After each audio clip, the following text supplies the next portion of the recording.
All right, hello everybody, and welcome again to another Get Yourself Speedrunning stream, the final of the three here.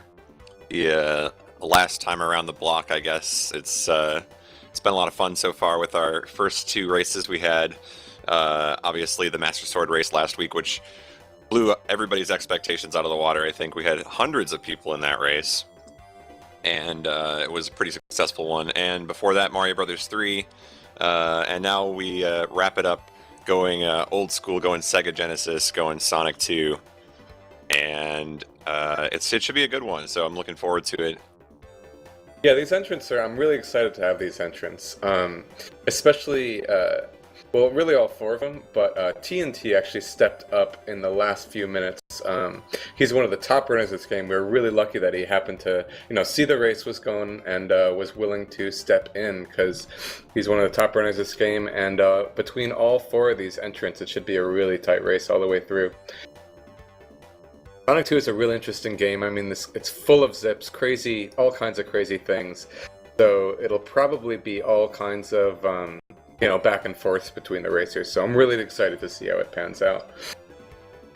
Yeah, I mean, this is definitely one of those games where if you're hitting everything, or that's going to be the kind of the determining factor is, who's getting the zips, who's making the mistakes on those crucial tricks. But one thing to note, too, is that there are a lot of people in this race who are not familiar with a lot of the speedrunning mechanics because it is a Get Yourself Speedrunning event. So what we're trying to do is encourage anyone and everyone to take part. So there are a lot of people jumping in on this race who maybe played it once or twice in their lifetime. Maybe they've never played the game at all. Maybe they knew about the race for about a week, so they've had a week to practice. But there's going to be players of all skill levels showing up today. And the ones that you're going to see on stream to start with are some of the probably the best players in the race, and then from there we might go on to look at some of the other players, see how they're doing. We'll kind of check the field as we go along here. Yep, so if you're not familiar, you might so Golden was talking a bit about what we've been doing. It's called Get Yourself Speedrunning. And so, I mean, we've been describing it for each of the races we've streamed in the past couple weeks. But in case you didn't see that, basically the idea of this event is following AGDQ, there's always a ton of runners, or a ton of viewers rather, that see AGDQ. It's their first exposure to speedrunning, or maybe they've been watching their favorite streamers and it just kind of inspires them and it makes them think, okay, this looks like a lot of fun, but how exactly do I get involved? And so really one of the best answers to that is just by joining one of these huge races where everybody from all skill levels, from the top runners that we're featuring here to to people that have never played it before and are just entering the race for their first time. Like all skill levels are joining these races. So really it's just a really fun first way to kind of say, I want to try this whole speedrunning thing. I want to enter a race. I want to see how I do. And then if you like the game, you can keep playing it a little bit after the race, or if you don't, you at least kind of have your hands wet or feet wet or whatever. Hands wet, all right. Yeah. Just pouring water on you while you play. Yeah, hopefully you don't, because then your fingers would be slipping off the controller like crazy. Yeah, you're wrecking hardware is what you're doing. It's no good. But either way, I mean, you can, no matter what you get wet, you can kind of, you can see that you're enjoying speedrunning and that you can mess around with whatever game you want and try and find what's right for you. So this race is going to be starting, it's scheduled for 2, so while everybody has to ready up before the race can begin, we're going to be making sure that people are readying up as that time approaches so that we can get this started before too long. Yep, and once again, I just want to remind everybody that there is an entire field of people playing in this race. It's not just the 4 that we have on stream. So if you're interested in checking out some of the other names that are in the race that aren't currently featured on the stream, head on over to speedrunslive.com, click on the Races tab, and from there you can view every stream of every player, because as a requirement to participate in this race, you have to also stream your gameplay. So every single one of the players in the race is going to have their gameplay footage shown, and you can check out whoever you want to. Find somebody with the best name that's in the race. Maybe it's, let's see here, I'm kind of just looking through the list trying to see who's all in it. We got All right, Afro Gamer 2660s in the race. We've got Battle Athlete. That's a good tag. I like that. That's a good tag.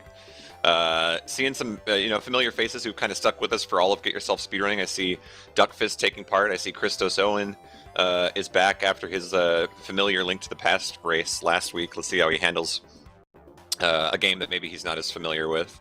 I see we got Green Death Flavor, Super Mario World, Any Percent Runner taking part here. I see Joke Buster. Joke Buster not participating, but Joke Buster laying down the law, requiring everybody to make sure their streams are ready. And I think we are going to start on time, so it looks like we're just a few minutes away from getting started. Yeah, and a couple other names that I could mention there are Niglaria of GDQ fame / infamy. He runs this game, kind of.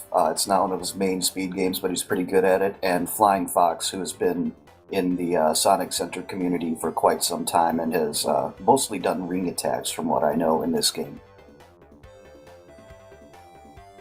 Yeah, cool stuff. What I'm really looking forward to is that, and I'll probably be saying this again later, because this is really what it was so exciting to me about this race, but there's a very, very, very well-established Sonic speedrunning community at soniccenter.org, which really just focuses on the Sonic series, and a lot of them don't race on SRL, so it's really exciting for me to kind of see a lot of these names that I've never that I'm not familiar with, but that I know are really good runners of this game and this series in general. So it's really cool to kind of hold this event that really brings the two communities together in a way, if only for a day. And also rip Mike89 because of horrible Aussie internet. Oh. Yeah, that seems to be a theme every time we try to get him involved in something. The internet wins, so unfortunate for him. But on the other hand, Worcester in the top left corner there, a lot of people, I'm surprised when people don't know that he's a Sonic runner. They're so used to him being a Pokemon runner, and they've just got this kind of envisioned or ingrained in their mind that that's all he plays. But he's really well known in the Sonic community as well. And I know Sonic 2 is a game that he's been wanting to go a little bit harder on, and just maybe this is that push that he needs. Okay, well, now I've got a reason to play the game again. Yeah, he has the world record right now on emulator, because he plays better on emulator. He just prefers it. So I might poke fun at him at some point for that. But I think he does want to try to get a few more seconds, because there are a few stages in his record, if you check the VOD, where he could save a second or two, or even 3 in a couple instances, I think. I see some other known Sonic names in the race as well. Not on the stream here. We've got Talon. I've heard it both ways. I would say Talon, but he's readying up there. We've got just under 10, I think 10 people or so are remaining before we start this party. So people being forced to either ready up or be booted from the race. We will start here very shortly. Of course, Master Kirby, Timp Z, or Timps, and TNT, the other 3 that we featured on the stream here.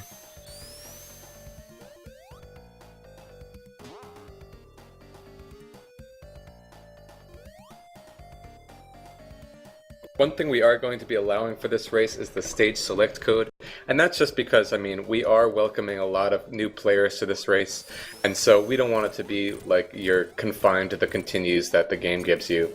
So you will be seeing people using the stage select to kind of resume, basically as a continue system, getting back to where they were. And I believe that, in fact, that's the fastest way you can even, that you actually kind of start the game.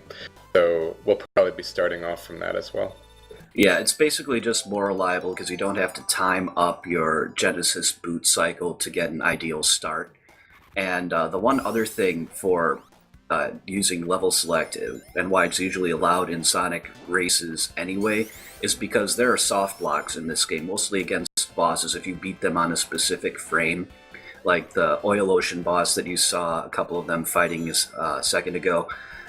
If you beat it frame perfect, will hard freeze your game, and you actually have to hit the reset button, but it actually keeps your level select even if you had to press the reset button. It's only on a hard boot, if you power off then power on, that it loses it. Gotcha. So yeah, we're just waiting for the go-ahead here. A few people still readying up, and then we'll get this final Get Yourself Speedrunning race started. And these have been just really exciting events as far as bringing everybody in the community together. And I'm excited to see that, you know, it is kind of the third and final one, but at the same time, we're still getting, I think, over 100 people for this race as well. So maybe some positive vibes going into the future of these big races, whether or not it's a Get Yourself Speedrunning race necessarily with that, you know, that name on it. I think it just goes to show that the community loves these big races where they all can jump in together and play. So yeah. So when we were looking for a third race, or for a third game to use for this series, we kind of discussed it and felt like a Sonic game would be appropriate. So I asked around in the community, and a common answer was that Sonic 2, this one, was the best logical choice, as it was kind of more welcoming to newcomers. Would you agree with that, Alec? I actually would, especially because you can pretty easily say that it is the least busted main Genesis Sonic game. Really, the only exceptions to that, I would say, would be side games like Sonic Spinball, which, unless you're a TASBot, is pretty solid, actually, barring the detrimental glitches. But as you see, Worcester doing the level wrap there are only 3 level wraps in the game, and one is pretty much free if you learn it. It's just that the boss fight after it is hard. And for the most part, the game is just platforming well, spin dashing, and avoiding obstacles so that you can keep your speed up. So in that sense, it is one of the most welcoming Sonic games to speedrun in any sense, although it still has a lot of... It still has a high skill cap because there's a lot of tech involved, but at the same time, it's a really good casual game as far as they go. Cool. Is there anything you feel in particular that might hold back, like Sonic 1 or 3, compared to Sonic 2? Sonic 1, there are a lot of really, really precise and even almost random level wraps in that game. A lot of difficult tricks, and some of the stages are actually just more difficult in general. As for Sonic 3 and Knuckles, it's longer and the difficulty curves up more or less throughout, so simply because of the length of the game, it's perhaps less suited to an event like this. Like Mario 3 Warpless is kind of pushing the raw length, I would say, for what you'd want to do for this. I think you'd probably agree you wouldn't want to go too much longer than that. But especially in the final stages, it can be pretty punishing in all 3 games. And Sonic 3 and Knuckles, especially like when you get to the Death Egg Zone and you have to fight Red Eye, it's no joke. all right, on that note, I think we're ready to go here. Blechy just kind of booting the final people who did not ready up, and Joke Buster's going to step out of the way. The pace car is off the track, and that means that we've got a green flag here, guys. It's ready to go. Final Get Yourself Speedrunning race about to start here. And there it is. The countdown begins. 10 seconds. And we will have this race underway.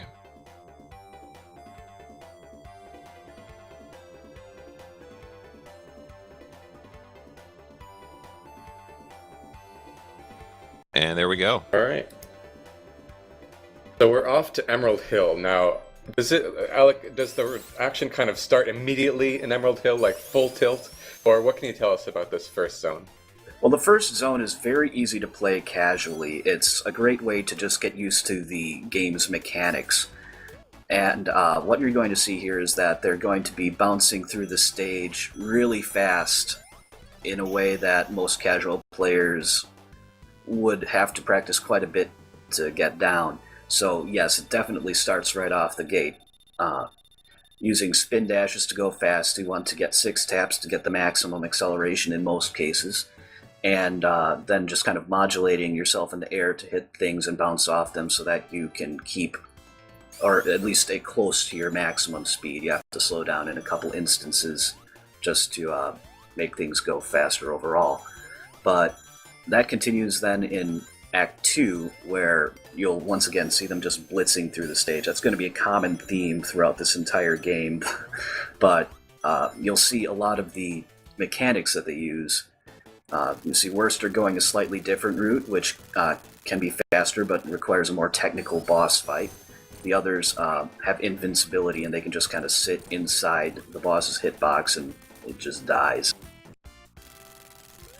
I don't know if he just started late, but the other three are extremely close, whereas Worcester fell behind just a little bit. Yeah, I know. Stage times have been consistent throughout for these guys. A little bit faster for Timpsy there on Act 2, but I think Worcester just kind of had a late start. Gotcha. Another thing to note, too, that I don't think you're going to see any of these players doing because they're gentlemen about it, but the scoring at the end of the stage can interfere with what would be a fast time on the stage. So there's no intentional waiting around for the flag. I don't think we're going to see any of that, but maybe that might be the case. Yeah, basically the way it works in Sonic games, at least the Genesis ones, and the reason why you'll see in-game time used as the main metric for records and such, is that the score counters at the end of each stage will change based on how quickly you complete the stage. And if you, in this case, if you complete it in under 30 seconds in Sonic 2, you will get a longer score count because you get 50,000 points instead of 10,000 points as a time bonus. And if you finish at 29 seconds, it's about 6 seconds slower than finishing at 30 seconds just because of that. And because we want to go fast in the stages and promote good play as opposed to avoiding score countdowns, we use in-game time. So for purposes of the real-time race here, you might see them lose time in a real-time sense, but really the reality is they're not going to sit in front of the flag and wait X number of seconds before they hit it. So we did see TNT in that last stage there. He was struggling a little bit with one of the gap skips there. He fell a little bit behind the rest of the crew. Yeah, Worcester made up some solid time there. Yeah, there's slope jumps in both stages in Chemical Plant, and if you miss them, it can be pretty punishing. Like Timpsy missed the one in Act 2, which is why he's a little bit behind as well. And basically what a slope jump is, if you're going down on a slope, you get more speed and less height, and vice versa if you're going on an upslope. So they use that to jump really high. And it's actually one of the things that makes Aquatic Ruin, the zone that they're entering right now, really annoying, because as you can see, the ground is completely uneven. And that just... it makes a few jumps, like the one you're going to see Worcester do right now, essentially really difficult. You can actually jump right to that speed shoes, but it's a really hard jump because of the uneven terrain. Now, I saw that, Worcester. Did you see that? I said no, none of them were going to do that. They were all going to be gentlemen about it. But then he still got a 29. So, that's... I think that's karma right there. Possibly. I don't know. It's hard to say. Like, it's not something that I think people would be too bent out of shape about. Like, if you're going to get a 28 or a 29, yeah, just wait for the 30, whatever, in a real-time race like this. But in record attempts or PB attempts, as the case might be, they would obviously be going for the fastest in-stage time, no matter what. I just like that he was, he made up his mind to do that, and then still got the 29. I feel like that was justice right there. Yeah, trying to save those frames and then just going 1 or 2 frames too early, most likely. And you might see one of them get a glitch on this boss. In this case, it's actually a good thing because it changes the camera mechanics if you defeat the boss on the frame where it's... Oh, and TNT just got it. It allows you to scroll the camera quicker to the capsule, so it saves about 2-3 seconds in there. And I assume that's also what resulted in those little animals looking glitchy? Indeed, it messed up the sprite bank. There are a couple other sprite-based glitches that you'll hopefully see later on, including the slope glitch interesting sprite that Sonic has at the end of Wing Fortress, and animal explosions in Death Egg Zone, which are just based off of doing things in a way the game can't quite handle right. Casino Night here is one of the harder stages to do fast. It's not hard to complete as such, it's just hard to get a really clean run of it because just the way things are designed in the levels. Yeah, I saw TNT moving pretty smoothly through there, made up some time there. He was in third place, moved into second now. Yeah, it's really unique just because of the new things that they introduced to the level. Be it we've got the bumper placements. We've of course got the little pinball levers. So it's really kind of introduces these things that you don't see anywhere else. Yeah, and most of them are really annoying even for casual players. Like you'll be bouncing around, like, no, I want to go that way, and it affects speedrunners too, especially if you mess up and end up in an area you don't want to be in. And so you can see there you had a couple times in the 40-second range. Just that happens in Casino Night. It is a run killer for sure. Now, let me ask you this. As just a casual fan of the Sonic series, I remember most of these stages that we're seeing now, but I feel like I could get through to this point reasonably okay. What do you think is going to be kind of a stopping point for players who are new to the game or unfamiliar with it? Where do you think they're going to start to struggle, or do you think they're going to be able to progress pretty smoothly throughout? I guess what's kind of, in your opinion, the first real stopping point? Possibly Oil Ocean, especially for blind players, because the oil mechanics, and if you fall down, it can be pretty punishing to try to get back up to the main stage, as it were. Otherwise, Metropolis is going to be a big roadblock because that's where the enemies really start to get more difficult, and it has a hard boss at the end. Bosses at the end get significantly difficult compared to the rest of the bosses, particularly starting in Metropolis. Wing Fortress, I don't think would be too much of a roadblock, but the final zone, Death Egg, definitely, because this game has a legitimate final boss. I'll just leave it at that. I've heard a lot of people asking for advice in the days leading up to this race, just saying, how do I do this? Yeah. Yeah, and the speedrun strat, of course, is to do a 2-cycle, or even a 1-cycle, which you won't see any of the people here go for just because it's insane.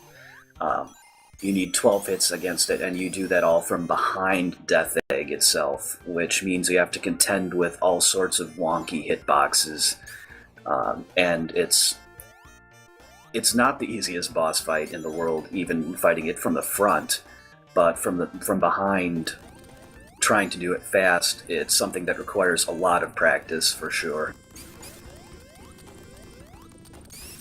Now, we've been seeing a few zips in hilltop zones, such as, for example, in Act 1, we saw the one where you activate that little platform which falls, and then, in fact, fall below the platform so that it boosts you through the wall.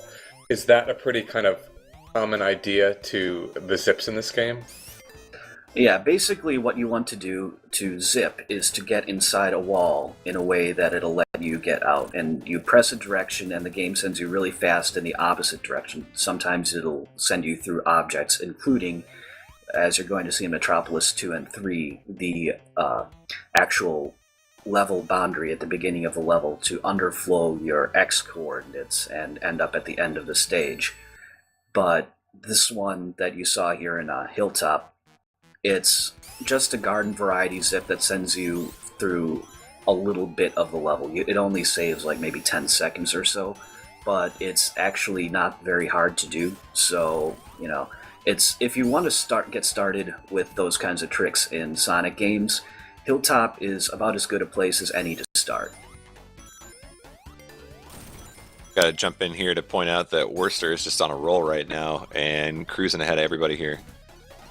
Yeah, it looks like he's got maybe like 10 seconds on TNT, who's about 5 seconds ahead of Timpsy, and then Master Kirby's a bit further behind them. Yeah, Master Kirby is getting trolled by Tails and the Hilltop boss. That can happen. There are things you can do to avoid it, but sometimes it just happens, and it's really unfortunate. He's also using a slightly less reliable strat to get the zero ring kill. It's a little bit easier if you roll onto the boss, but it's a little bit faster, on the other hand, if you jump onto the boss by a matter of a few frames, so it's a trade-off there. So what exactly, because I've heard over and over about how nasty Tails can be to you in this game, what exactly is it that messes you up? Basically, if Tails hits a boss when you don't want him to, you can then go through the boss's hitbox during its invincibility frames, and against certain bosses that can be really, really punishing. It's pretty much automatically a death in Chemical Plant, and against a fair number of other bosses, including Hilltop, it just will delay you by having you hit the lava and possibly end up killing you if you don't go really conservative and or get rings there. On the other hand, though, I should probably mention that Tails is actually needed for a couple notable skips, specifically the one that you saw in Chemical Plant 2, where they skipped half the stage by having Tails open a gate for them. And also, Tails is needed for the level wrap in Metropolis 3, so Knuckles can't even do that.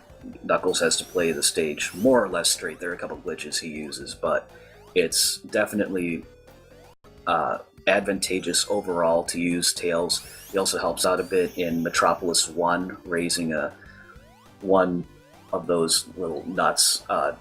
Most casual players probably know which one I'm talking about, actually. Saw a death there from TNT and the Oil Ocean going underneath the stage, wasn't able to make it happen, so Worcester extends his lead even further. Yeah, Oil Ocean is a risky stage just because you're doing that, and I'm pretty sure it's because of game mechanics, but you can have dropped inputs while you're in the oil, and so it's actually best to kind of almost press buttons multiple times, a lot of times, just to make sure you get the jump you want to get out of the oil. Tell us about this zip Worcester just nailed. Because he is flying through this stage with this zip.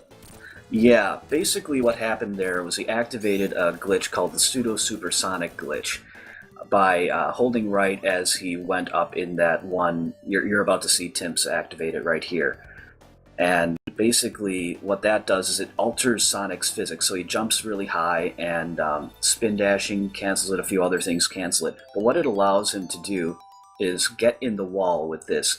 You want to not press right when you're pushing that thing in, because that will align your sub-pixels correctly to get the correct zip, and then you just wait till you're in correct position in the wall and you hold right, and that makes this one really easy. It's the boss fight here that's hard, because you have to go with 0 rings, and getting a 2-cycle loses you a lot of time. Timpsy handled it really well, as did Worcester. Yeah, TNT got the zip, and now it's just like you said, oh, but he did die. So you can see that it is quite difficult. Yeah, he's been having a really rough Oil Ocean, and that's allowed both Timpsy and Master Kirby to catch up a little bit here. I say catch up, but Timpsy ahead of TNT. Yeah, I think this actually brings TNT, maybe, behind Master Kirby even.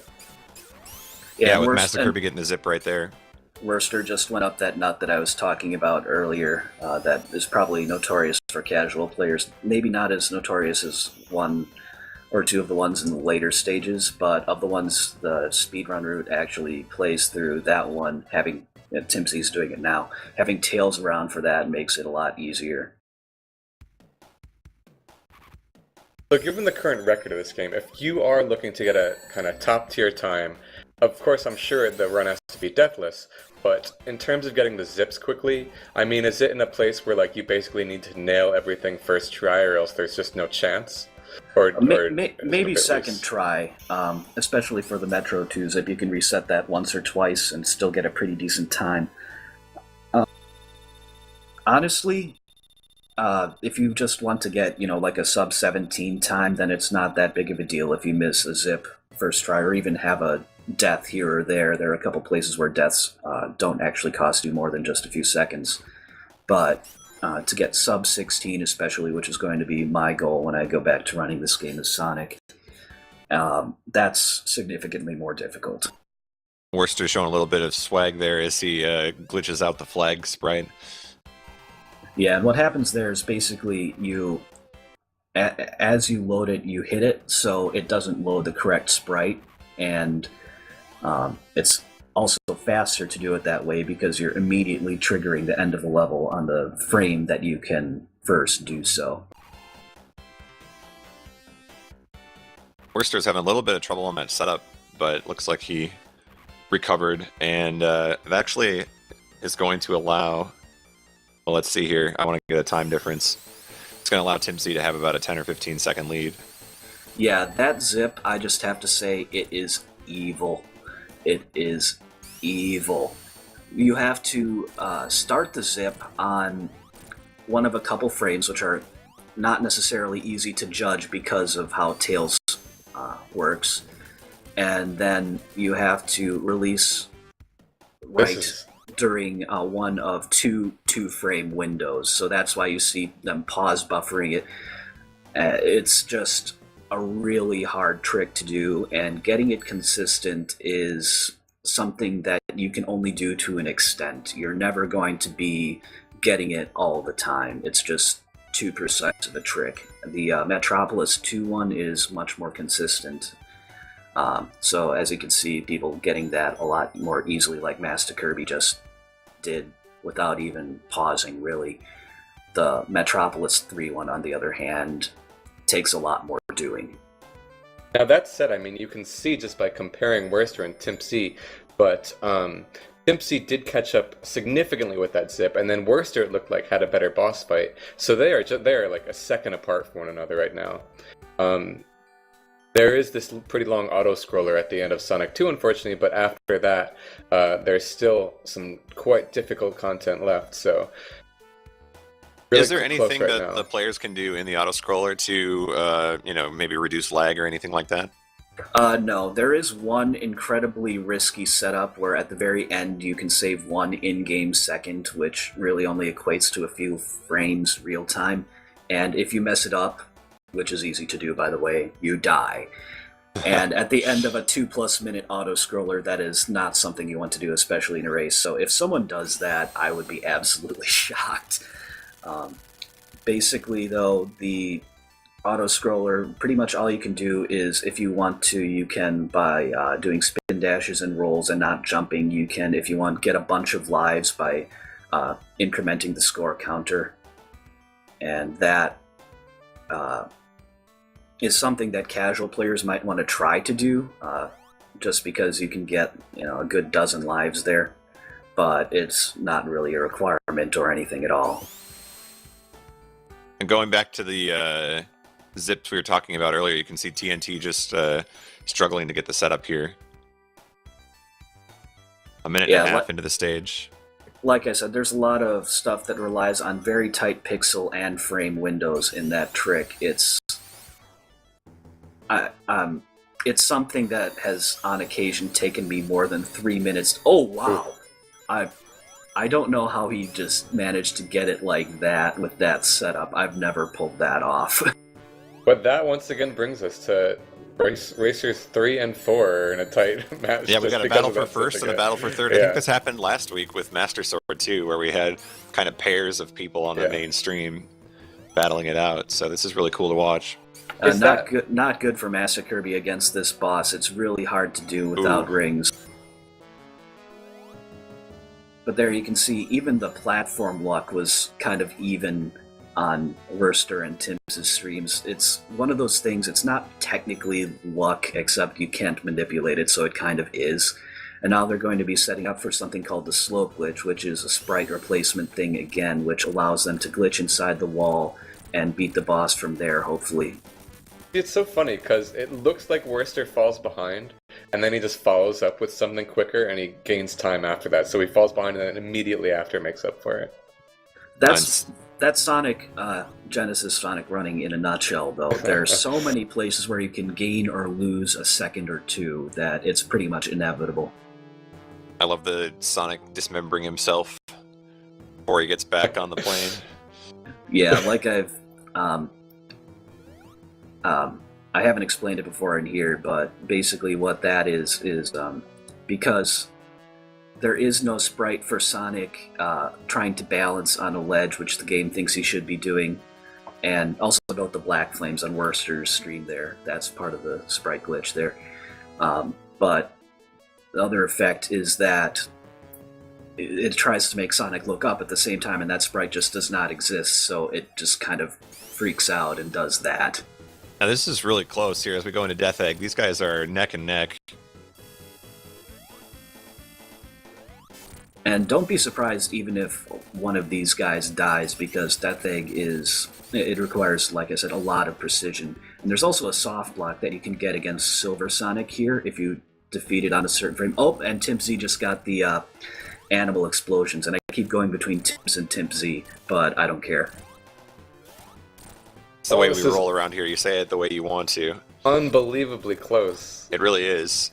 And make sure to pay attention to Timps' stream on the way out and the explosion and what it looks like, because that persists into the Death Egg explosion.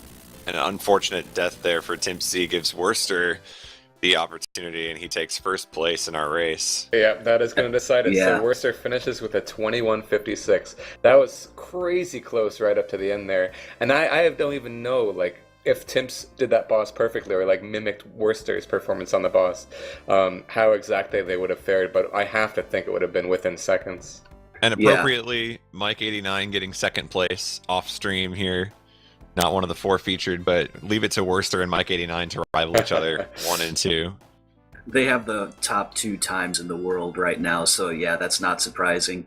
If they had been in the race, both of them, I would have said that my money probably would have been on Worcester if he was playing on emulator, Mike if Worcester was playing on console. And Timp Z wrapping it up there. Unfortunate death for him at the end, but third place, still very strong. Going to beat out a huge field. I have to say, it's also unfortunate just because you would have seen Death Egg explode into animals if he hadn't died there. Yeah, he had the setup for it. So what you're going to see happen on the stream here as we watch the other players kind of wrap up is that we're going to swap in some other streams of people who are in the race. So people that are making progress through the game, but maybe not the highest skill level of the players remaining. It'll be just kind of some people who are scattered throughout the field, and we'll kind of monitor their progress. So I think we're swapping in ACMLM here, known for his Link to the Past and his Super Metroid gameplay, now doing some Sonic as well.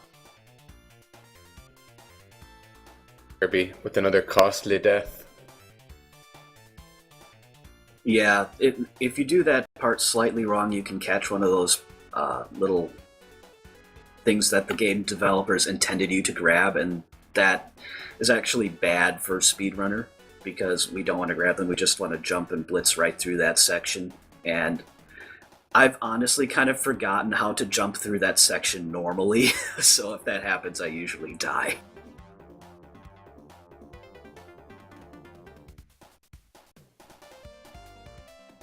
So what is it exactly about this final, I guess, Mecha Sonic fight that makes it so difficult? Because it seems like with enough practice you should be able to do it consistently, but I that's clearly not the case given his reputation.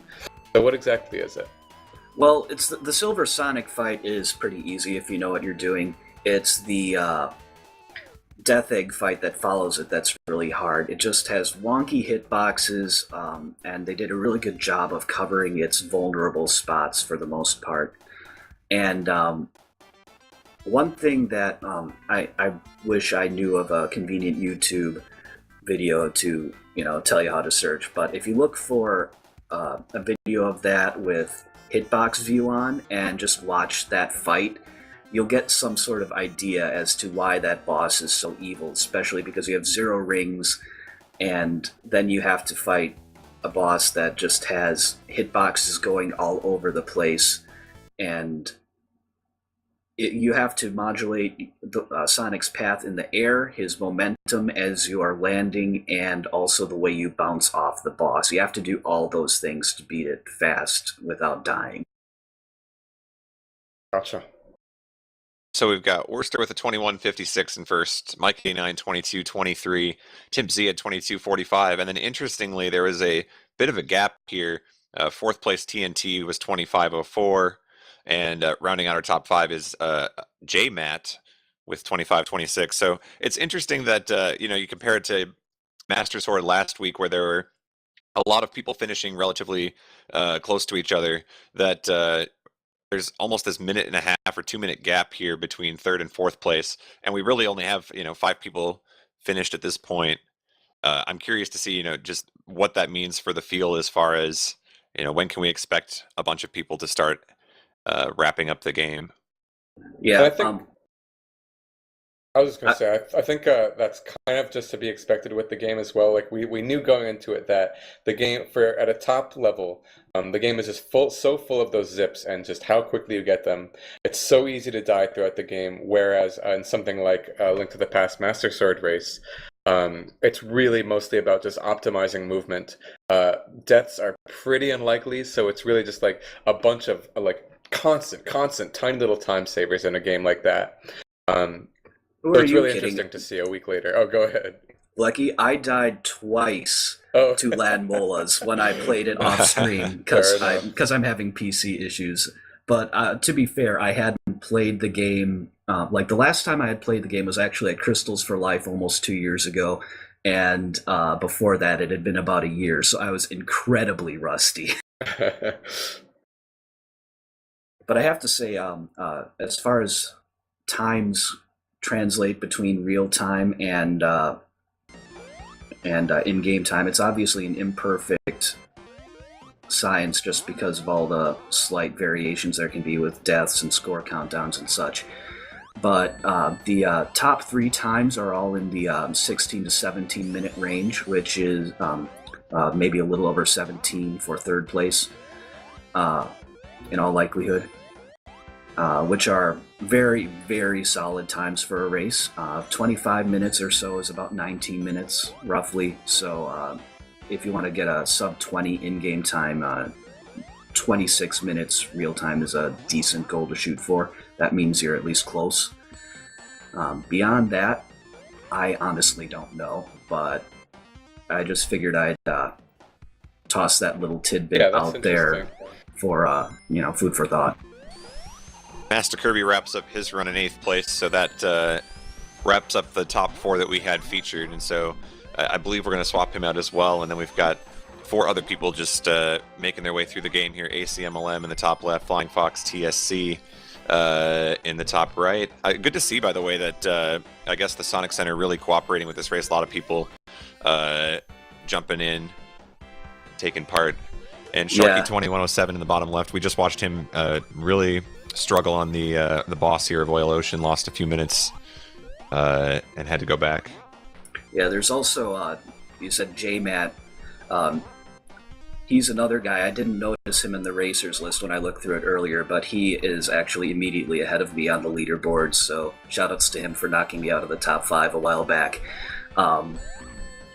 He's also one of the top runners, so it does not surprise me in any way, shape, or form that he had one of the better times in the race today. We've got Vorpal finishing in 9th place. Ooh, I saw him practicing. Wow, that's a really good time. Yeah, I saw him kind of. I don't think he played the game much before, maybe like more than 2 weeks ago. But I think he basically heard that this race was going on and tried to push his time down. So that's really impressive that he got so good so fast. Yeah, Vorpal in 9th, Yoshi Fan in 10th, Naglaria in 11th. Alec, do you know, had Vorpal played this game much, like a distant past that you recall, or not really? Not that I recall. Okay. I know he's done a fair amount of Genesis gaming, like that's one of the things he does, but I don't know that he's actually really speedrun this game, maybe casually in the past, but that's pretty cool. He beat Naglaria, who has actually speedrun this game. Yeah. Yeah, I feel like this one, more than the other 2 races that we featured, has an opportunity for players that aren't really associated with the game to do really well in if they put in time this this last week.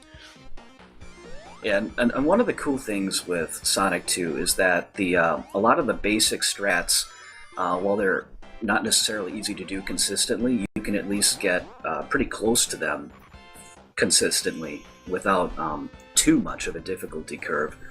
So it's kind of forgiving for beginners/casual speedrunners, like I said earlier, just because you don't necessarily have to do all the difficult tricks.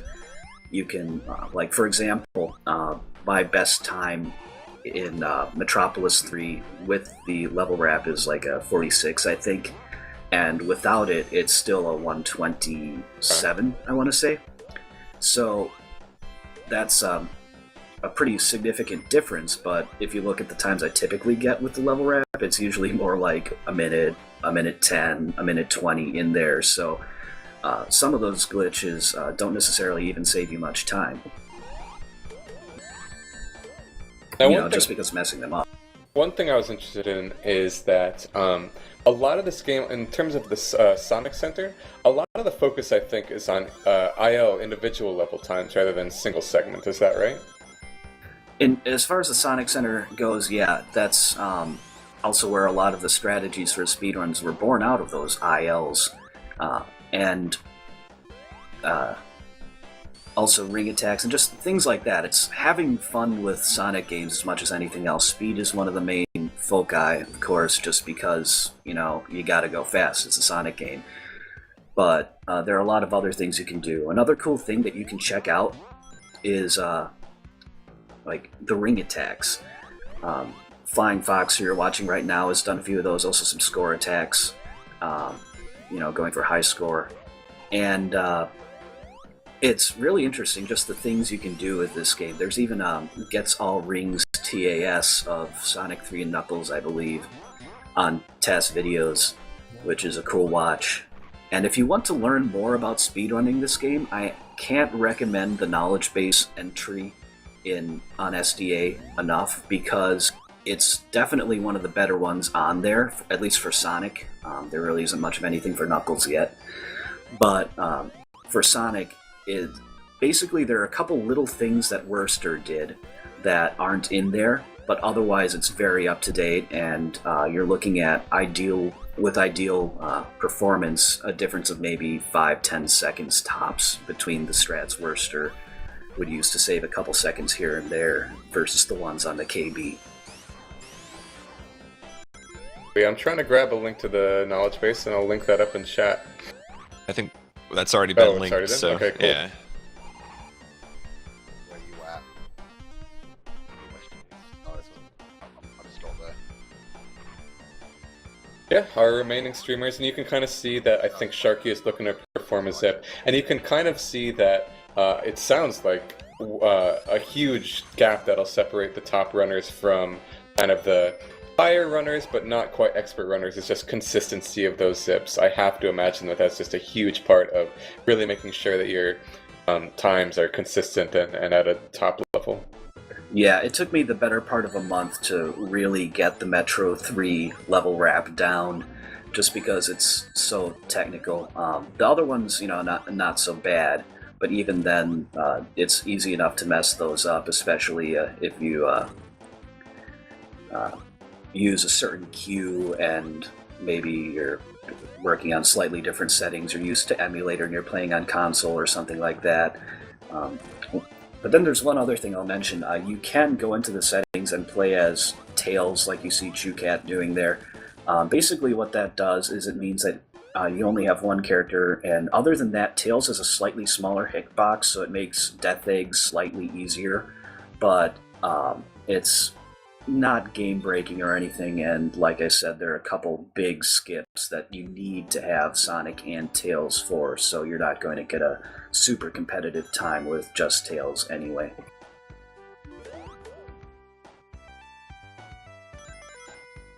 In terms of, we talked a little bit about Tails' role in a run. Would doing like co-op runs of this game speed it up at all, or would it just like serve to the other player up? Basically, it would make a couple strats ever so slightly easier, but it's nowhere near to the point that it would be in Sonic 3 and Knuckles, where Sonic alone or Sonic and Tails, especially with a good player with each one, can save like a good couple minutes over just Sonic alone or Sonic and Tails with no second player. Here we're talking about, like 5-10 seconds tops, most of it from consistency in a couple boss battles.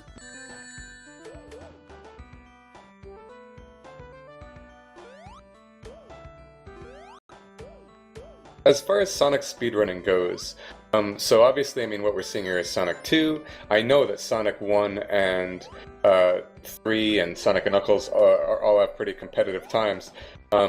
What about some of the, weirder games? Let's just say Sonic Spinball or maybe Sonic 3D Blast. Those have much in the way of speedrunning scenes? Mostly 3D Blast of the ones that you mentioned and of the non-main games. There isn't really much for Spinball. I mean, Mike89 has a really good time. I know Cool Maddie runs it a little bit, but there really isn't much interest in that I'm aware of. Sonic 3D Blast, it has a reasonable number of times on the leaderboard, as I recall. And, or is it, wait, I kind of tend to mix up 3D Blast and the other kind of off Sonic game, just, because I've never owned them, and I gotcha. while I like watching the runs, it's like, wait, which one's which again? So I'm having some cognitive dissonance on there, but I want to say it's 3D Blast. I'll just say the 1 foot big Mike runs, okay?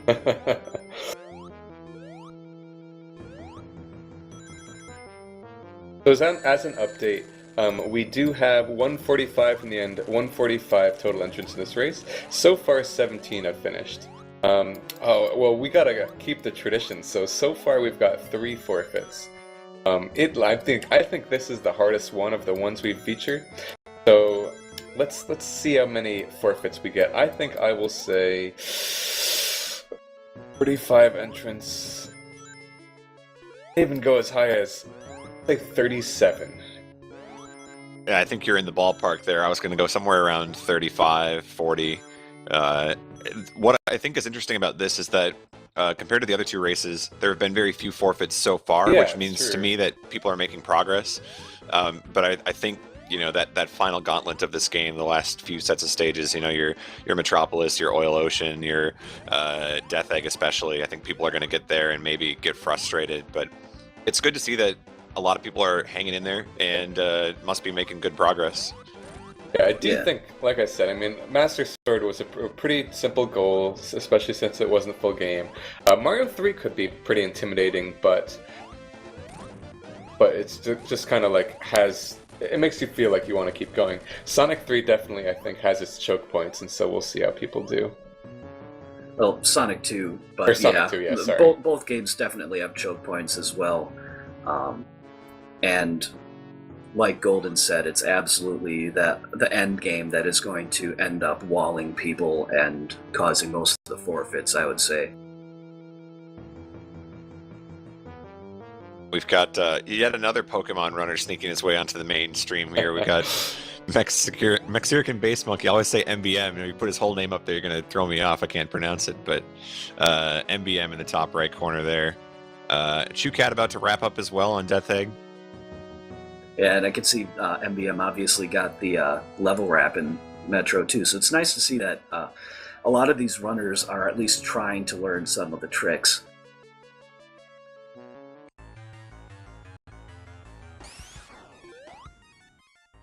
Yeah, like we were saying, I think a lot of these people just kind of saw that this big race was going to happen, and so just kind of spontaneously said, you know what, maybe I'll just kind of get a pretty basic knowledge of the game, educate myself on some of the simpler tricks to do, and see how I fare. Yeah, and that's Gotta really support it. one of the nice things about this whole Get Yourself Speedrunning campaign is that, it's your basic introduction to speedrunning techniques. It's not to say that you had to go in and learn every single trick for this in order to participate, but just to get a general sense of maybe you went through and learned the level layouts and you didn't learn any of the zips. You just became familiar with each of the stages, that's a step along the way. You know, if you're starting out, if you're somebody who's always said, hey, I want to get into speedrunning, that's one way to go about it. And it's not to say that you have to, you know, compete at the same top tier level that, you know, the best of the best play at in order for you to call yourself a speedrunner, you know. So it's really cool to see people just kind of picking up on little things here and there. And maybe this isn't the game you want to go forward with, but it gets you an opportunity to race with other people and connect and figure out what you like and don't like about speedrunning, because that I think that's really important too, finding out, you know, what mechanics do you enjoy from a speedrunning perspective, what bothers you, and that can kind of help you narrow down, okay, this is a game that I want to consider speedrunning, or, you know, I want to stay away from this series as a result. And of course, I just have to say, from my own personal experience, give things a chance, even if you might not think you would like to run that. Because when I first really started thinking about speedrunning, it was like, I'm not going to run an RPG. It's not going to happen. But now I'm an RPG runner as well as other things. I didn't think I was necessarily going to run Sonic 2, just because at that time, you know, Mike 89 pretty much had a stranglehold on the best times, and I was way far behind him in terms of skill. But I learned it anyway, just kind of as a matter of course, and I ran an RPG anyway just because I really liked it, and I saw a segmented run of it, and I'm like, hey, this might actually be kind of fun to do at Crystals for Life. And so I've also gotten away from, you know, kind of a segmented mindset, which I originally thought I was going to do, but now I'm more into RTA type things. So you never know what you're going to like until you actually try it. So by all means, keep an open mind, try different things out, experiment, find out what you like, and then do that. Yeah. I think those are wise words. A lot of people finding that out for themselves these last couple of weeks. I think there's just been one of the most interesting things to watch about this is that the names that I see in this list going through up and down, there's so many new names, and whether that's just me not paying attention to who's hanging around in SRL these days, or it actually is just a lot of people jumping in for the first time, I guess maybe that's up for debate, but I do think it is a lot of new faces, and that's cool to see that, you know, whether it was the GDQs or maybe an online marathon or you know, Googling, I don't know, you found the races and jumped in. So if you're in one of these races the last few weeks, shout outs to you for participating. And anti shout outs to my desktop for dying, and mostly being the main thing that prevented me from participating in the last couple races in actuality. You know, I've had to say I'm grateful that I was given the opportunity to do commentary for these, because then I didn't have to do Master Sword. I felt like I was going to be obligated to do that. I was going to look terrible. So I'm using this as my alibi as to why I'm not in the race. Well, hey, I ended up being happy because I ended up cutting the spike just barely, even with those deaths. That's all that matters. Yeah, I didn't do the Warpless Super Mario Brothers 3, but, you know, I thought of doing a playthrough, you know, the day before or something anyway, just to see how my time would stack up with other people. I just didn't end up doing it. I kind of regret that now.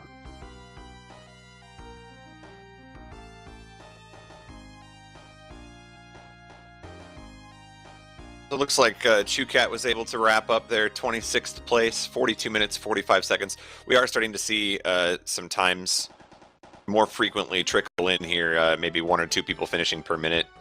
And ChewCat actually tied there for 25th with a 42-45. It was a two-way tie. But I believe he was awarded second place, maybe just a split second slower. Split second? Did I add another L in there? I think I might have said split second. The final split second. Lickety split second, yeah. Another death there for Sharky. It's too bad. Yeah, I'd have to say, though, this is about when I'd kind of expect a lot of the less experienced or more casual players to start finishing, because, you know, about 10-15 minutes after a lot of the people who know the game better gives, I think, enough time for you know, people who are good at video games but may not know this game as well, or know the game well but maybe are just kind of getting used to the whole philosophy of speedrunning and how you go about playing it. It's kind of in here, like I said, except for like people who are kind of maybe in both camps, don't necessarily know the game at all and are just kind of playing it or going blind. But for people who do somewhat know it, but don't really speedrun it, this is about when I'd expect people to start finishing. I wanted to ask you before, because we saw, like we said, we saw Worcester catch up significantly on Timps on that Metropolis Robotniks boss. Was that at all due to favorable luck, or is it a pretty execution-based fight? It's an execution-based fight primarily. Basically, the only one thing that's kind of luck is whether you get shot to the left or the right after you do the first spin dash into Robotnik and his little floaty things. Basically, the way it works is that you spin dash into him with precise timing so that you get hit. The ring goes toward you, and Tails gets the little thing that goes off of him so that you can then, defeat it immediately and get a couple more hits as he goes up. So then getting the second one, it is a little more precise. If he goes to the left, then the positioning is a little more awkward. If he goes to the right, if Sonic gets knocked to the right, then the timing is really tight. You have to release your spin dash just as Robotnik reaches the lowest point and is about to start going towards you. But I think I remember from AGDQ, Tim's actually saying that he only learned how to do that fight like that backstage from Worcester right before his run. Oh, okay, yeah. So I don't think he's been doing that as long as some of the others of us. I want to point out too, we've got a little bit of a gamut of speedrunners here. We've got Rish, the Ninja Gaiden runner in the top left, MBM with Pokemon. We've got Sharky, who's I believe a Banjo runner, and then Green Death Flavor, of course, known for Super Mario World. So players of many different games jumping in on this race, and just kind of cool to see the turnout be, people that are not necessarily known for Sonic. Yeah, for sure. And it looks like Sharky's going to wrap up the run there. We will see. I know he's been on this stage for a little while. I'd like to see him get it. Like I said, I am not. I spoke too soon. Don't let me commentate. I'm done. Commentator's curse. Yeah, but like I said, I am not surprised that Death Egg is walling people. That is probably the single hardest thing in the game for just completing it, is the final boss, and by a fairly wide margin, I would say as well.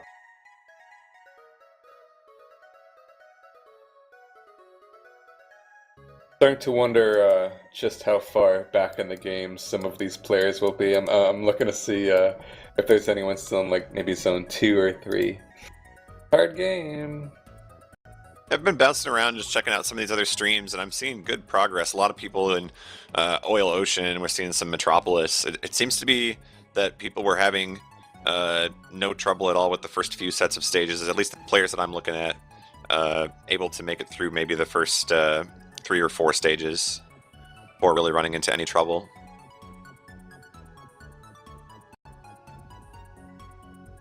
Yeah, as a little kid, when I first started playing this game, I could get to Casino Night pretty reliably, and it took me a while to figure out how to get the boss in Casino Night, but once I did, I was able to get pretty reliably up to Oil Ocean and often even to Metropolis, and that's when I really started having trouble, as a kid, learning my way through this game.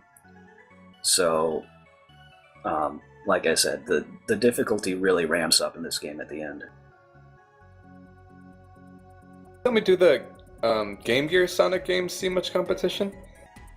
Not really. The Game Gear Master System versions just are not run as much.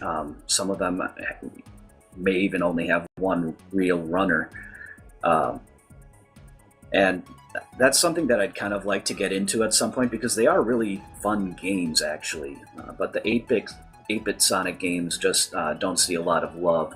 They're obviously less technically refined, but I think a big part of it is just that outside of Europe, not a lot of people have a Master System, and Game Gear is hard to capture, so you'd have to go via the Virtual Console in order to, get capture and stream.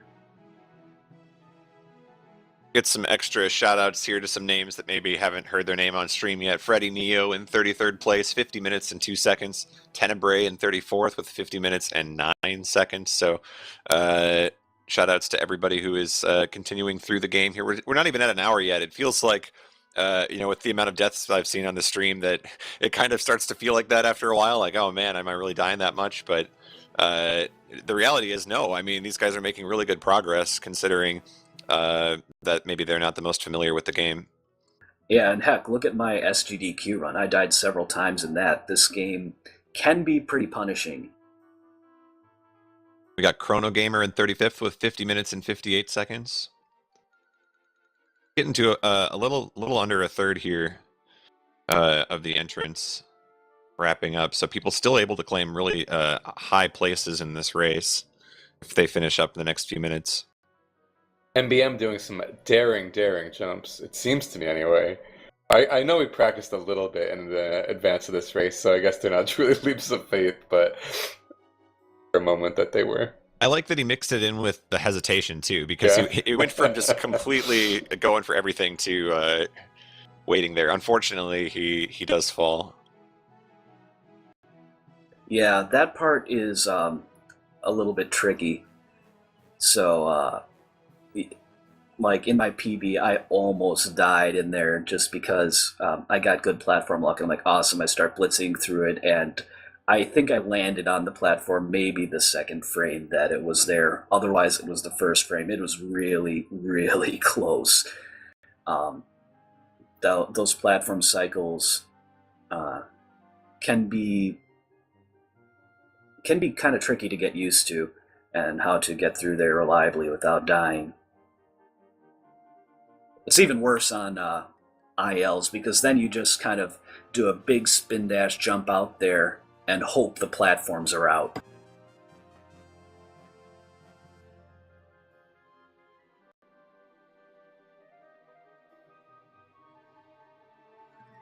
Having some difficulty with this ramp, it looks like. Never mind.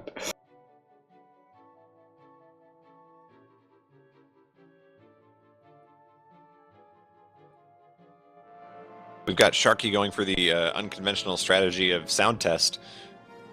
I didn't actually see. Did Sharky complete the race? I'm looking right now.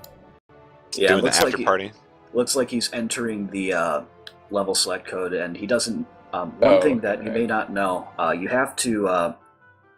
First off, you have to enter all the numbers and such with the C button, or else it doesn't work. Oh, okay. But you can use the A button to skip forward by 10. All right, there we go. Yeah, so he's getting back into it.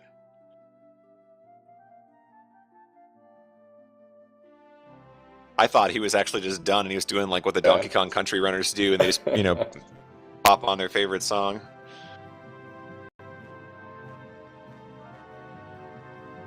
So what are some more frequent reset points? I mean, is it basically constantly throughout the game, or is it like you get to something like maybe Casino Night and that's going to cause a lot of the resets if you're a runner in this game? I would say it's more places that don't have resets. Chemical Plant doesn't cause very many resets, for example. Neither does Hilltop or Mystic Cave. But pretty much everywhere else has a pretty decent chance at least to cause resets. The biggest offenders would of course be Casino Night and Metropolis, just because of the difficult strats in them, including zips. Secondary ones, Oil Ocean 2 if you mess up the boss fight, or Oil Ocean 1 if you die. Otherwise, it's possible to mess up the slope glitch kill, or just die in Death Egg. So Main Fortress and Death Egg can happen as well. But the worst ones, definitely, I would say Casino Night and Metropolis, in probably no particular order. Aside from the, perfectionist resets that you get trying to get at least 2038 Emerald Hill or something like that. Oh, and MBM just having a tough time with those platforms. Those are so tricky. Yeah, you really want to do them 2 at a time, and if you're trying to do them 1 at a time, it doesn't work very well. You gotta kind of get over that initial trepidation and go for it to get through there fast enough, really. All right, we got Dr. Jordo in 40th place, 54 minutes, 31 seconds. Roy Master 4 in 41st. Kind of rounding out our folks that'll be under an hour here. This final boss, as we expected, is really giving Sharky the business. Yeah, he's been here a while, but Yeah. we'll see. No rings again. Living life on the edge, 1 life. Yeah, the game forces you to do that with 0 rings because there are no rings in the stage, and that's one of the things that really makes it difficult. Like Him and Reach both 1 life left. That's too bad. I'm starting to really see what you mean about those hitboxes and just everything about this boss and how punishing it can be. Yeah, especially because, where the hitboxes are and how big they are can be kind of counterintuitive. It just requires a lot of practice to get good at that boss fight, especially fighting it from behind.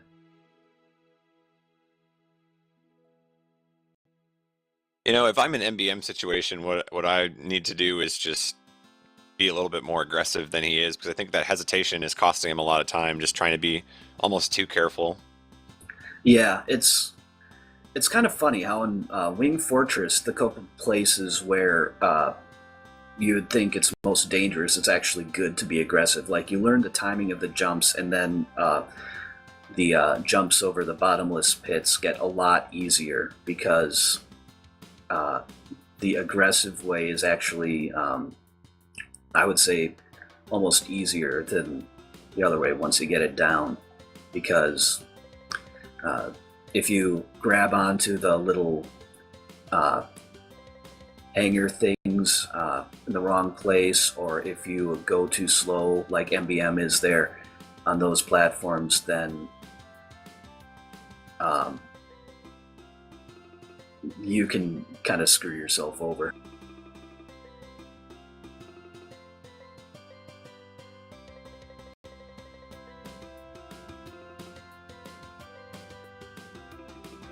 Get a set amount of continues to work with, or do you earn them like you do in Sonic 1? You earn them. Basically, you get a certain number of points in a level. I think it's 10,000, and you get a continue. So if you're playing really fast, you're going to end up with a lot of continues, which if you're playing that fast, you're probably good enough to not need them. But Right. that's why levels. That's one reason why level select is allowed, like you said, Blechy. Yeah. That if level select were not allowed, then that 35-ish forfeit count would be a lot higher. Triple digits, perhaps. Yeah, you actually would have a very good chance of seeing triple-digit forfeits if that were the case. And I think what MBM just had there was what I call a fake-out. Sometimes the game doesn't quite handle the platform coming out quite right, so it'll appear to come out when it's about to go back in. Like, the game just doesn't quite load it correctly, and so you'll jump for it thinking it just appeared and you're good on time, and then it'll disappear right out from under you.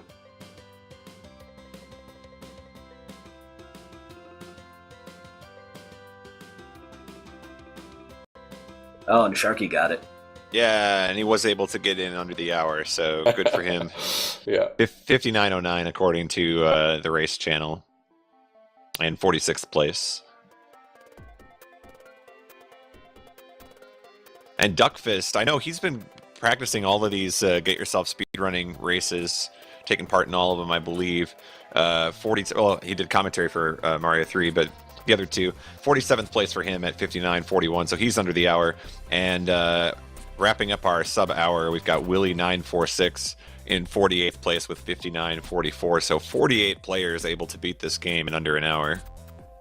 Yeah, if I did this, I'm honestly just kind of really bad at Sonic games for whatever reason, so I do not think that I would be finished right now. There's just something about them that does not bring out the god gamer in me. Yeah, I'm with you on that. I don't know why, but the concept of like, hey, as long as I have a ring, I'm good to go. Yeah. You'd think that would bode well for you, Yeah. but no, they are not that easy. So good to see so many people finishing under the hour. Would it be the momentum mechanics that mess you up, I think? Probably, and I think I just want to go fast, and then I run into things a lot. Yeah, that's one of the, I don't know if you want to call it a criticism of the series, or if you just want to say like that's a difference than maybe some of the other platforming series out there. But a lot of times in Sonic games, you'll get hit as a result of you going so fast that you run into something you didn't see or you didn't know was there. I think it's kind of in line with a lot of other old school games, though, where they kind of Sure. expect you to learn by trial and error. So you learn where all the enemies are, you learn where the obstacles are, and in learning the stage, it allows you to play faster and more fluently. Sure. Yeah, and I think that's where you're going to see the differences, is that a lot of these people who finished under the hour are probably familiar with some of those stage layouts, and they know, what to look out for, or how they can get around things.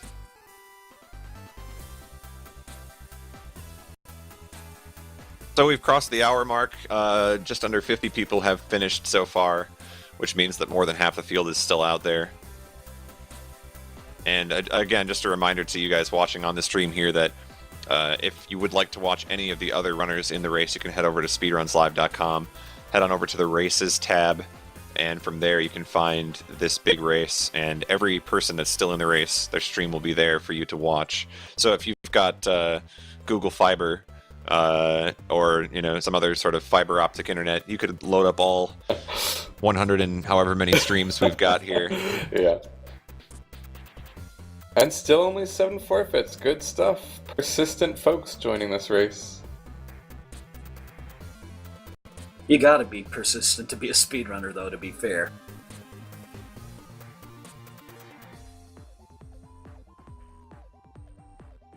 I think MBM's getting the hang of these platform series, being a little bit more aggressive than he was at first. He's not as shy. Well, ooh, and as I say that, again, it's the commentator's curse. I'm gonna say like opposite things, right? Like I'm gonna say Green Death Flavor is gonna die right here. Yeah, what just happened there is MBM kicked in the speed cap when he went over that little zipper thing by holding right. That is something you do not want to do, and it's actually something that Nick Glaria mentioned in the IRC channel just before the race started, and I'm like, yeah, I tried to reinforce it, but it's one of those things it's a mechanical quirk of Sonic 2 is the speed cap. I think it's present in Sonic 1 as well, but it is not present in Sonic 2 with Knuckles or Sonic 3 and Knuckles. And all the speed cap is if you don't have the speed shoes and you press right while you're in midair, and then it just caps your speed. The one way to get around that by holding right in midair like that is to do it out of a roll or a spin dash, which will lock your inputs, thereby not allowing you to have the right input register. The one thing I'm curious about, just the general game design of Sonic 1 going to Sonic 2 is so different simply because of the inclusion of the spin dash. So how exactly do you feel that makes the speedrun difference? Because, as you said, I mean, the idea of the spin dash is you do these 6 taps really quickly to just get from stationary speed to move as quickly as you can, as rapidly as possible. But in Sonic 1, you couldn't do that. So how do you feel exactly that exactly changes it as a speedrun?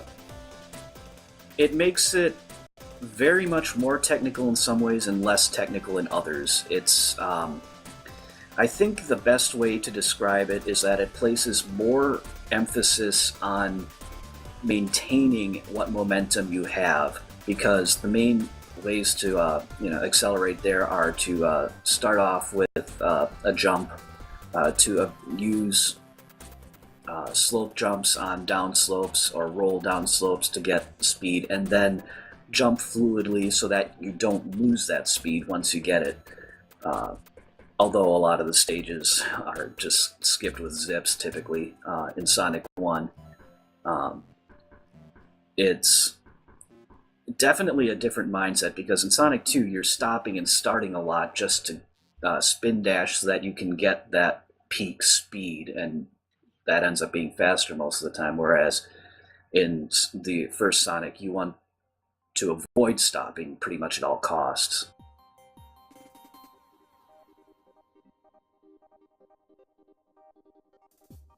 Is our runs with Knuckles at all common, or is it do people mostly stick to Sonic? I think people mostly stick to Sonic in Sonic 2. I've kind of started learning the Knuckles route. I actually have both of those cards sitting in my Genesis right now. It's fairly different. There are different strategies in a few stages. There obviously is no level wrap in Metro 3. Aquatic Ruin 2 has a different strategy where you glide across pretty much the entire level. There are things like that, and there's also an insanely difficult level wrap in that game too, though, in Casino Night 2 as opposed to Metro 3. And that one, it requires a frame-perfect glide to clip in between a box and a wall, and then you have to manipulate your X subpixels with a precise input, and then hope your Y subpixels are right, or else it just doesn't work. I haven't gotten it yet. Well, I've gotten the zip, I just haven't gotten the good zip yet.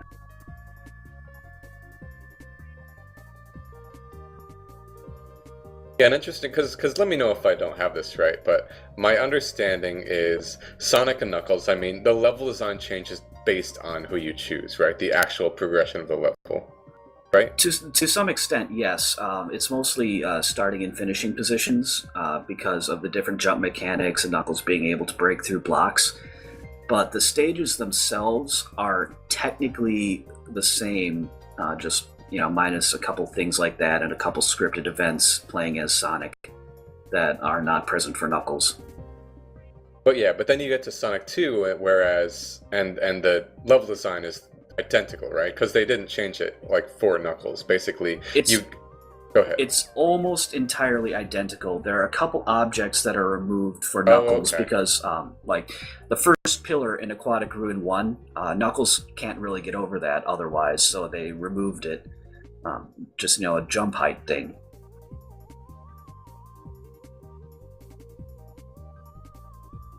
Oh, and they also added some one-ups in various places that Knuckles can get to, but Sonic can't. Man, MBM holding right on that zipper. Level is not treating him well. Meanwhile, we've got Riche and Prismatic Black both in the same situation here. They're on their last life here as they try to wrap up Death Egg.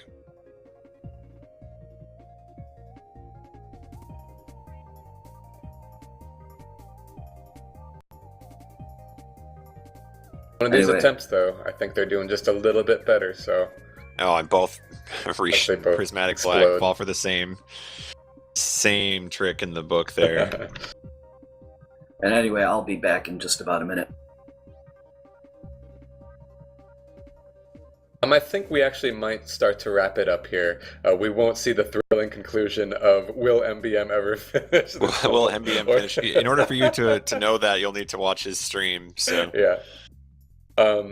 But I did just want to kind of give one more thank you to everybody who's joined one of these races. I mean, like we said, Get Yourself Speedrunning, this whole idea for the event was really to try and kind of bring people that wouldn't otherwise join the speedrunning community but wanted to, take those people and kind of give them the opportunity to join in and do something that they've been wanting to do. So while this is the last of the 3 races of this event, I mean, races are always going on SRL, and we are going to be holding more events in the future. We haven't released any information on that yet, but we do want to hold more events like these in the future, and big races, because it's clear that, I mean, when you look at a race like A Link to the Past and see that you had over 100 or over 300 entrants, it's clear that the demand is there. So that's something we want to provide more of in the future. But otherwise, I mean, this was the last of the 3 races, so I gotta say, Golden, thank you so much for commentating each one of these. My pleasure, my pleasure. It's been a lot of fun, and like you mentioned, I mean, it's really been about bringing the community together again, and I think, you'll find, or I guess if you haven't already found, that the community just enjoys these kind of things and they want more of these. Maybe not necessarily, the big races specifically, but they just want these opportunities to interact, and it really kind of throws back to those original SRL days, and when people just played whatever they wanted for the sake of playing it, and it's really cool to see that kind of throwback to the when races were really the kind of primary functionality of SRL. So it's cool to see everybody involved, and also shout outs to the guys that are working in the background whose names you're not going to hear. I'm going to try to list a few of them, but feel free to jump in if I miss somebody. But Sluip, obviously, taking care of the stream for us each week here. And Boney, I believe, has been involved in the background. Genocidal as well. Yeah, Am I missing any names in the background there? Oh, a huge thank you to Freeball, who's been kind of our graphic designer for these races. He's been doing any banners that you've seen us provide.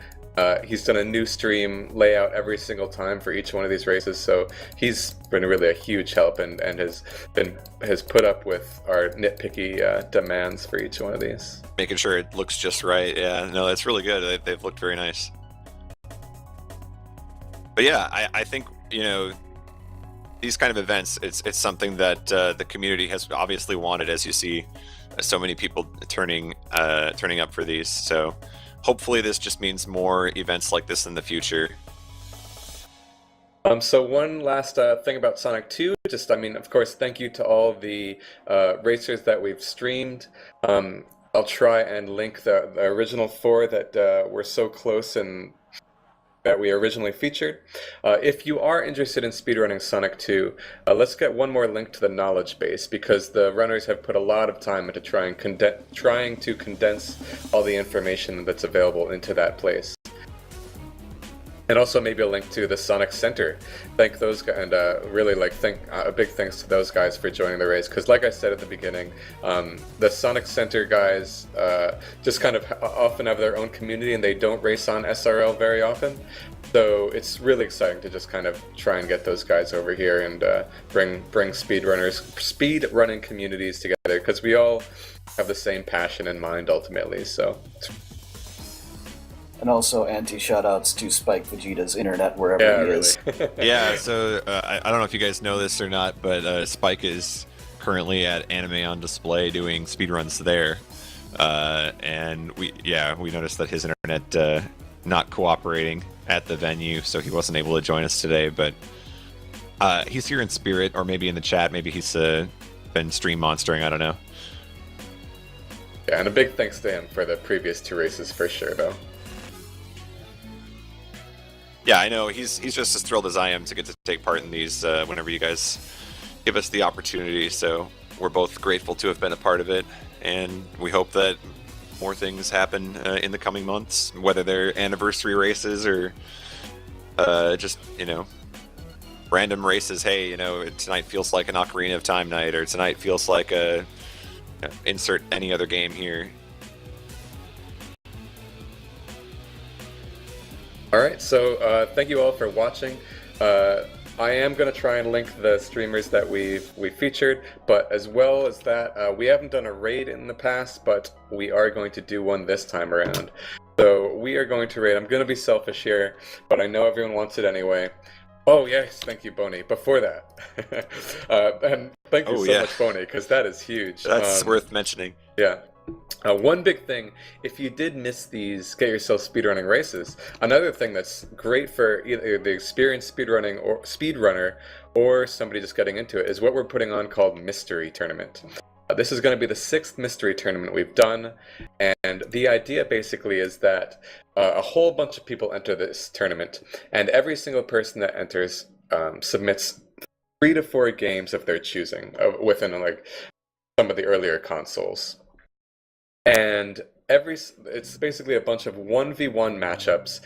For every 1v1 matchup, that matchup randomly chooses one of the games that one of the other entrants in the tournament picked. So basically, in all likelihood, going to choose a game you've never played before, maybe you've never heard existed, anything like that. Or that you heard existed, maybe you wanted to play it, maybe you've played it briefly in the past, but you'll be playing this game which you probably have very minimal experience with, and you'll be racing it against somebody else.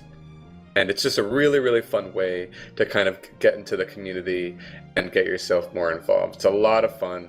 The previous two that we've done have both seen, it was like 150 in one of them and 130 participants in the other. So these can get pretty big, so definitely check it out. I know it's being linked there in chat. Definitely check it out and see if it sounds like it's something you'd be interested in, because I can say firsthand it's a lot of fun.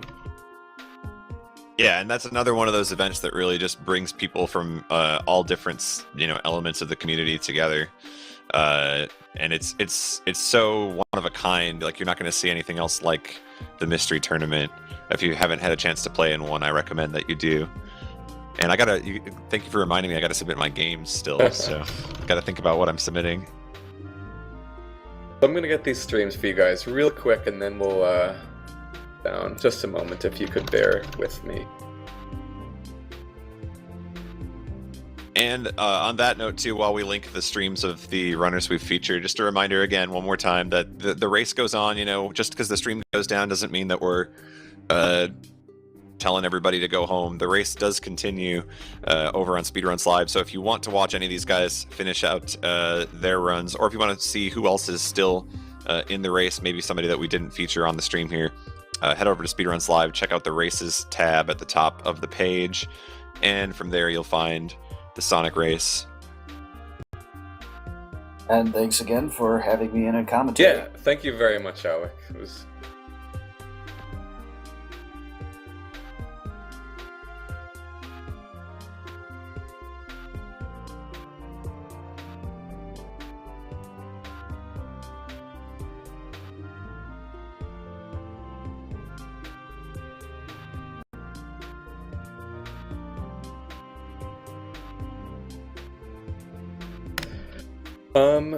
So that's it. So I'm gonna go ahead and direct you guys to my good friend Dram. Right now doing Kaizo Mario World. So go ahead and Dram. Oh, we're doing Dram. Going to Dram. Here we go. And the thing will be.